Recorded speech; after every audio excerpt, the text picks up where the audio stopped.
With the Browns effectively being eliminated from the playoffs yesterday, we're going to start to shift a little bit into off-season mode here at the channel. Just peeking ahead at, say, I don't know, defensive tackle free agent targets, draft targets, maybe even Stefanski replacements if we get there. So if that's the kind of coverage you're looking for, hit that big red button and subscribe to start today's show.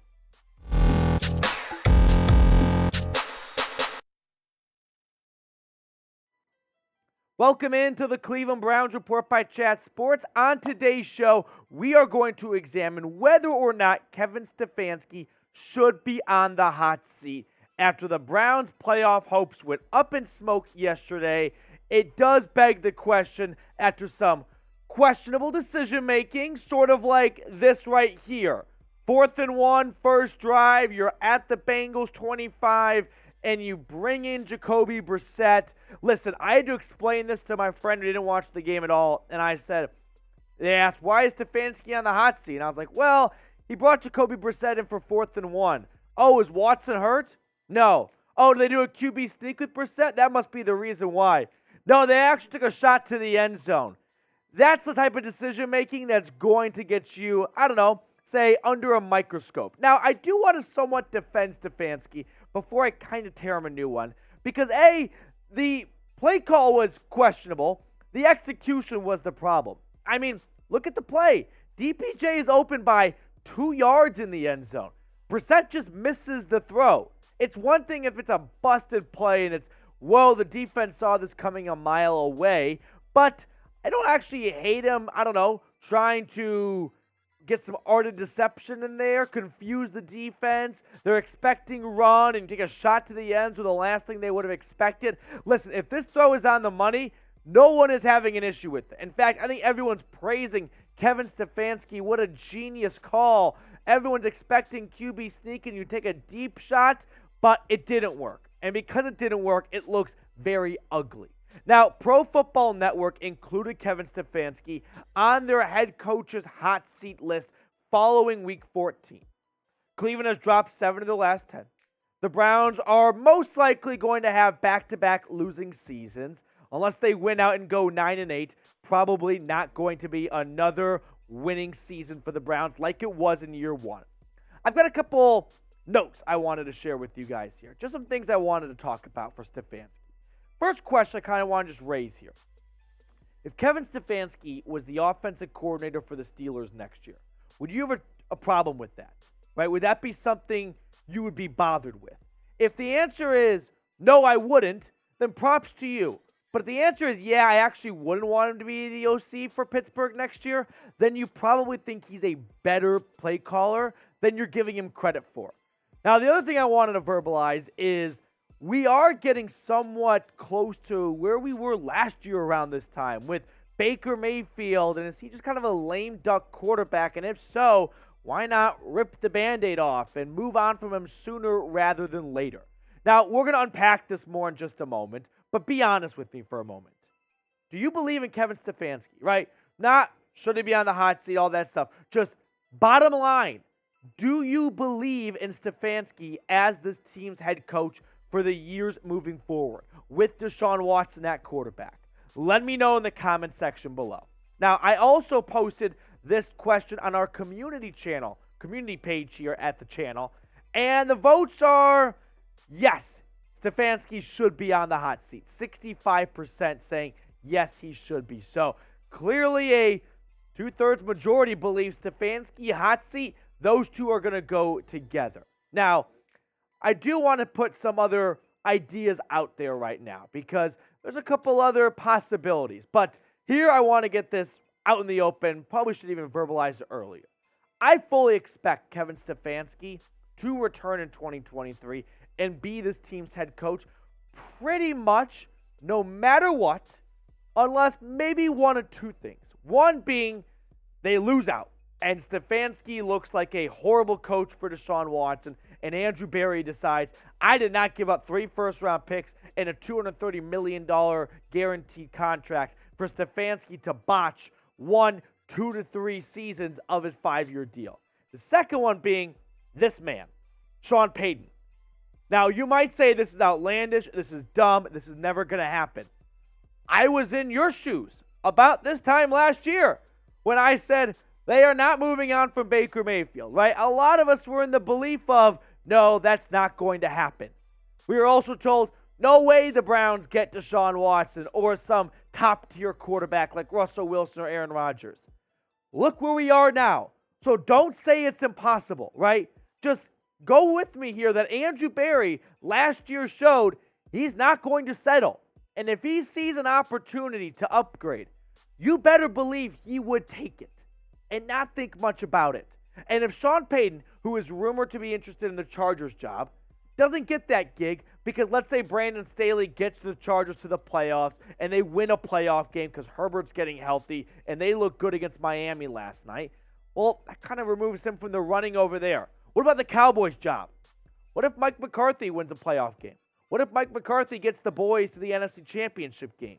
Well, they're probably not going to move on from McCarthy then. And then at that point, if Sean Payton really wants to get back into coaching, what's a great job? How about the job with Deshaun Watson and Myles Garrett? That's a pretty good job, wouldn't you agree? Probably better than the Colts job, the Broncos job. The Browns could be very tempting for someone like Sean Payton if his other first choices don't materialize. Now, priority number one, to kind of get back on track here, because I do believe, gun to my head here, red button on the table, Kevin Stefanski is going to be the head coach next year for Cleveland. And the biggest priority has to be Stefanski and Watson get into a rhythm to close out the year. Almost like Watson's a rookie quarterback, and you just want to see him progress. Except in this case, it's not Watson progressing, it's Stefanski showing, yeah, we've got the right conductor here with Deshaun Watson. Now, in terms of evaluating Stefanski, I've got some pros and cons. My 3 pros for him, he has overperformed in my eyes with his quarterbacks. I mean, look at his record. He's above 500, and we'll look at that later on.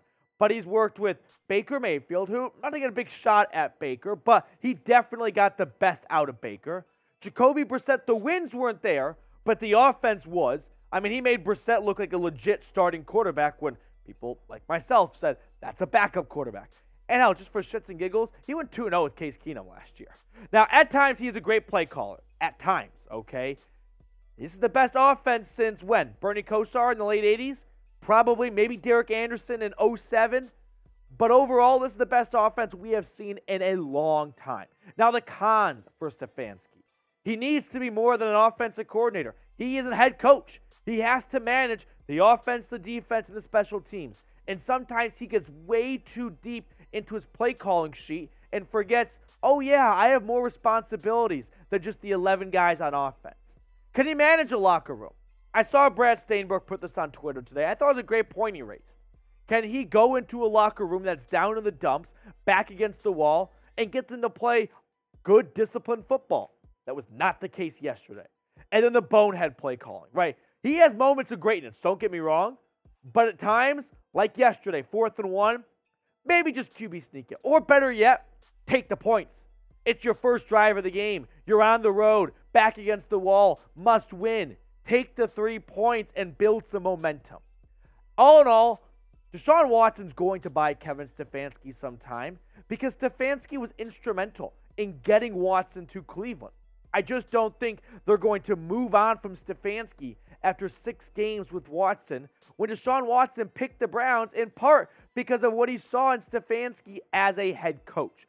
But in the meantime, over the next month, the next 4 games, Stefanski has to show I am the man for this job and don't even engage in looking into other options this offseason.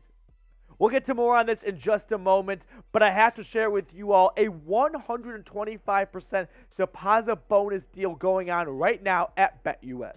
Head on over to chatsports.com/bet. Enter promo code Browns125. When you do that, our sportsbook partner here at Chat Sports will offer you a 125% deposit bonus. Best deposit bonus offer in the sports betting game. So get started today at chatsports.com/bet. Promo code Browns125. I wanted to share with you all this tweet from our guy Tony Grossi, who, by the way, was calling for Deshaun Watson to be benched. And then yesterday he ate his words and said, yeah, Watson played pretty well. But I did like this tweet from Grossi. Kevin Stefanski, got to come away with points on that first drive. So why not kick the field goal? That's on me. At least he owns it, but yeah, you said it yourself. Got to come away with points on the first drive. If I ever write a memoir, the title of it will be Take the Points in the First Half. Get a sense of the game. See how your defense plays before you decide whether or not you need 7 or 3. All in all, I didn't like the decision to go for it all. The 4th and 1, deep shot to the end zone was frisky, but looking back, if it doesn't work, you look like a big dum-dum. Now we move on to this part here of the show, which is, hey, you're really going to fire the coach that's top 5 in all-time win percentage with the Browns? I get it, right? That's hard to move on from when you have not had much stable success at the head coaching position for a long, long time, decades. I mean, look at the list here. Guys, they're all dead except for Stefanski. Like, not to be morbid, but doesn't that kind of go to show it's been a long time since you've had a successful coach at least be above 500? It's been so long that everyone else, they're in the ground. No offense, Paul Brown, but you get the point I'm trying to make here. All-time wins, Stefanski currently tied for 7th right now in a similar group of coaches where outside of Belichick and Romeo Crennel, there's a lot of names right there that have tombstones. It kind of goes to show it's been a while since you've had a good coach, at least a coach that went above 500. Maybe you don't want to burn that, or maybe don't want to move on from that after 3 seasons when he had an injured quarterback all of last year. And, well, this year, I don't know if you're in the excuse-making business, but had a backup for several games. But also, I mean, he has a Porsche with Deshaun Watson, a Ferrari, and that Porsche looks like a 2001 Honda Civic. It just hasn't looked like a high-caliber offense. They've scored 1 touchdown in 2 games so far. Watson, in my opinion, on Sunday, he played really well. 276 yards. That interception was more like just a great play by Jesse Bates, more than a awful decision like it was in Week 13 when he threw it to Jalen Petrie. But Watson definitely showed, okay, there was a lot of rust in the first game. He knocked about 80% of it off, and now we're going to go back to, yeah, Deshaun Watson is a superstar quarterback. Now, if you had to grade his Week 14 performance, what would you give it? An A through an F? I'm going to go B+. I think the only thing holding me back is it wasn't so much the horrible throws like he had in Week 1, but, hey, that was a game where the offense needed a spark, and that usually comes from a $230 million QB, and unfortunately, DPJ, he dropped that touchdown pass in the end zone, but it was too little too late. I mean, even if he catches that, you're going to need a defensive stop or an onside kick of sorts to get the ball back and then have another touchdown drive. Now, before we go, I want to share this comment with you guys. It was posted in our last video. You guys know I love to get in the comment section and see what you all are saying. So, Keith, with an interesting comment I wanted to read to all of you. Anyone calling for Stefanski or Barry to be fired is an idiot. Now, Woods and Prefer need to go. Offense and run game started failing when Posick went down. By the way, the run game is just atrocious now. So, Keith's right on the money right there. Offense has been good to great, and so has the play calling for most part. I agree. Once Watson gets acclimated and we just get a better defensive coordinator and special teams coordinator coach, will be great. Just have to be patient and not do something stupid like fire Stefanski or Barry. I agree. I mean, the Browns this offseason don't have a long checklist. It is get a new special teams coordinator. Despite the defense and special teams showing life in the last 2 weeks, I'm not going to forget the previous 11 weeks. And get some actual defensive tackles. Perrion Winfrey's playing well. Not saying he should be handed the starting job, but get some real defensive linemen next to Myles Garrett. Better coaches at defense and special teams. And with Deshaun Watson, Nick Chubb, and Amari Cooper, this team is going to be just fine next year. Now, this part here goes to all of you that tune in for our live shows every Thursday. Now, with the Browns playing on Saturday this week, that kind of messes with my work schedule this week. So it got bumped up a day. So our live show is going to be Wednesday this week at 4 p.m. Eastern. So just a day earlier, same time. Make sure to tune in. And hey, if you've never joined a live show before, I guarantee you're going to have a good time. So make sure this Wednesday is your first one. 4 p.m. Eastern right here on the channel. I'll see you guys tomorrow.